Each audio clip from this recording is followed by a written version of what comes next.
దొండకాయ ఉల్లికారం ఎప్పుడన్నా ట్రై చేశారా? లేదంటే వెంటనే ట్రై చేయండి. వేడి వేడి అన్నంలో అలా దొండకాయ ఉల్లికారం కలుపుకొని తింటే టేస్ట్ మాత్రం అద్దిరిపోతుంది. మళ్ళీ మళ్ళీ ఇలానే చేసుకొని తినాలనిపిస్తుంది. మరి దాన్ని ఎలా చేయాలో చూపించేస్తాను, చూసేయండి. ఒక ప్యాన్ పెట్టుకొని ధనియాలు, జీలకర్ర, మిరియాలు, మెంతులు, ఎండుమిర్చి వేసి బాగా ఫ్రై అయిన తర్వాత మిక్సీ జార్లోకి తీసుకొని అందులోనే కొద్దిగా చింతపండు వేసి బరగ్గా గ్రైండ్ చేసుకొని పక్కన పెట్టుకోండి. ఇప్పుడు ప్యాన్ పెట్టుకొని అందులో ఆయిల్ వేసి ఆనియన్స్ వేసి ఉప్పు వేసి మగ్గించండి.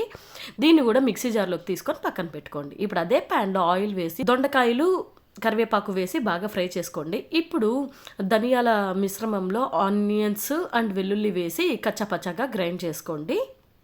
ఇప్పుడు దొండకాయలు కొద్దిగా ఫ్రై అయిన తర్వాత అందులోనే పసుపు, ఉప్పు వేసి కచ్చాపచ్చాగా గ్రైండ్ చేసిన మిశ్రమాన్ని కూడా వేసి బాగా కలిపి మూత పెట్టి ఒక 15 మినిట్స్ ఉడికించండి. చివరగా కొత్తిమీరతో గార్నిష్ చేసుకుంటే రెడీ.